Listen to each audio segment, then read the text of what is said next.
कौन सा क्रॉप लगाना चाहिए, इसका मार्गदर्शन भी गांव के सरपंचों को करना पड़ेगा। इस बार हमारे देश में 280 लाख टन चावल गोडाउन में पड़ा है 3 साल से, और चावल अब ज्यादा रहेगा तो सड़ सकता है। क्या आज हमारे देश में चावल इतना ज्यादा है कि पूरे वर्ल्ड को हम चावल दे सकते हैं? वी आर चावल सरप्लस। चीनी, शक्कर, इतनी हालत खराब है कि वर्ल्ड में इंटरनेशनल मार्केट में चीनी का भाव 22 रुपए किलो है, हमारे देश में 34 रुपए किलो है, और हम 10 रुपए किलो सब्सिडी देकर पिछले साल में हमने 60 लाख टन चीनी एक्सपोर्ट की और 6000 करोड़ की सब्सिडी दी। तीसरी बात, गेहूं सरप्लस है, मक्का सरप्लस है। 1700 रुपए एमएसपी जो मक्के की थी वो भाव अब 1000 और 1100 रुपए पे आया है। क्या क्रॉप पैटर्न हम बदल सकते हैं? हमारे देश में 80 से 90 हजार करोड़ का एडिबल ऑयल हम इंपोर्ट करते हैं, पर आज दुर्भाग्यवश हमारे देश में फल्ली का तेल हो, जवस का तेल हो, सरसों का तेल हो, करड़ी का तेल हो, सोयाबीन का तेल हो, आज कम है।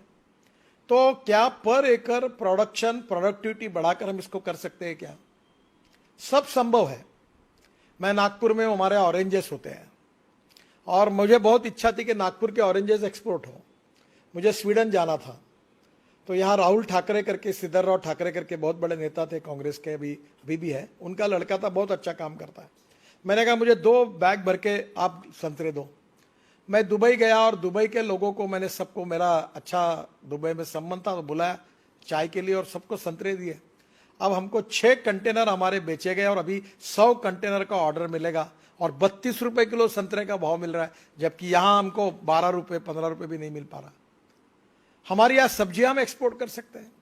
हमारे यहाँ क्रॉप पैटर्न को बदलना, और ये बात बहुत महत्वपूर्ण है, और विश्वनाथ कराड़ जी को मैं अनुरोध करूंगा कि आप थोड़ा सा, जैसे ये विश्व शांति और ये सब बातें फिलोसॉफी की बिल्कुल सही है, पर हमारे गांव में किसान आत्महत्या कर रहे। विश्वनाथ जी, क्या हम किसानों को सुधार सकते हैं? तो मेरा दावा है कि जब तक किसान पेट्रोल डीजल नहीं उगाएगा तब तक किसान सुखी नहीं होगा। हमने इथेनॉल लाया, जो गन्ने के जूस से इथेनॉल बनता है, गन्ने मोलाइसिस से बनता है।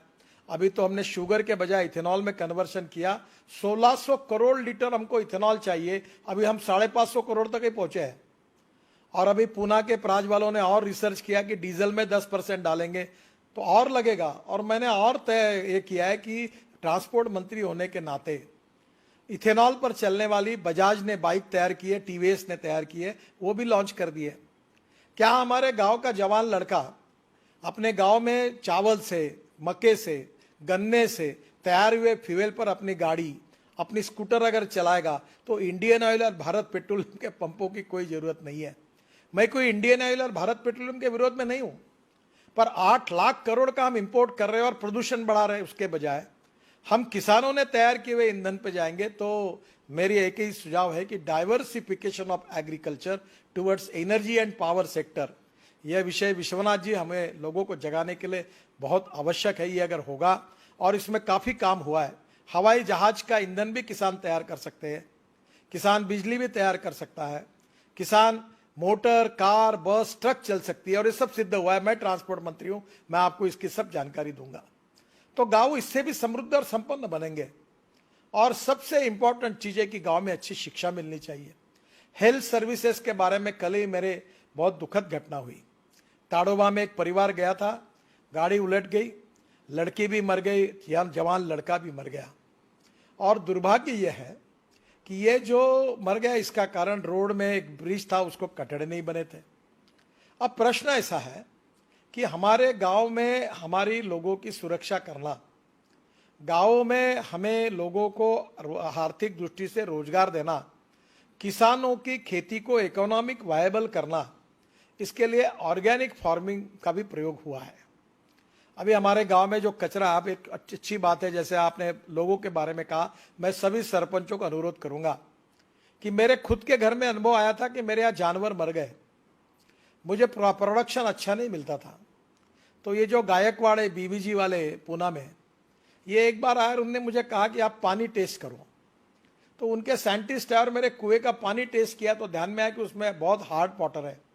फिर मैंने सॉफ्टनर लगाया और जमीन को भी सॉइल हेल्थ कार्ड और पानी का टेस्टिंग हर किसान ने करना चाहिए। इसमें हम लोग सरपंच ने जिम्मेदारी लेनी चाहिए कि मेरे गांव में एक भी किसान ऐसा नहीं रहेगा जिसका सॉइल हेल्थ कार्ड होगा और पानी टेस्टिंग होगा। अगर ये दो बातें की तो हमारा उत्पादन बढ़ जाएगा। और इसलिए ये दो बातें करने के बाद आपके जमीन में एनपीपी में नाइट्रोजन, फास्फोरस, पोटेश में क्या कम ज्यादा है वो खाद डालिए।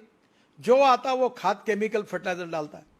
अभी ये प्रयोग हुआ कि जिनके खेत में ऑर्गेनिक कार्बन 0.80 के ऊपर है उनको 100 टन गन्ना हुआ, और जिनके खेत में ऑर्गेनिक कार्बन जो है ये 0.20, 0.25 30 से 40 टन, 25 टन गन्ना हुआ। ऑर्गेनिक कार्बन इंपॉर्टेंट है, और ऑर्गेनिक कार्बन जो आता है वो बायो फर्टिलाइजर से आता है, सेंद्रीय खतों से आता है।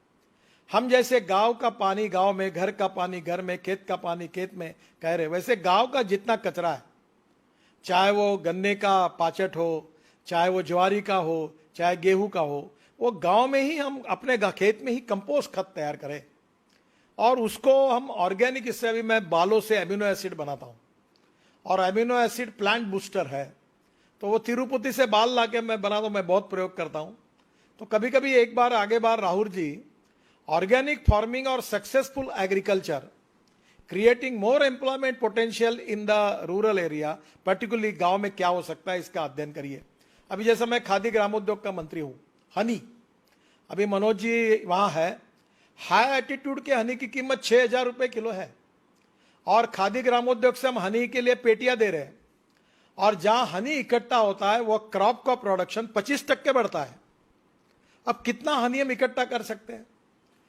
इसलिए गांव में सोलर चरखा, अब ये वर्धा में हुआ है कि सोलर चरखे पर सूत निकालकर उससे साड़ी और कपड़े इतने सुंदर बने, पूरी तरह से उससे रोजगार मिल सकता है। इसी केवल गांव में रोजगार, ये विलेज इंडस्ट्री का टर्नओवर जिसका मैं मंत्री हूं 80,000 करोड़ है, और इस साल अमेज़न ने 70,000 करोड़ का एमएसएमई और विलेज इंडस्ट्री के आइटम्स को एक्सपोर्ट किया है।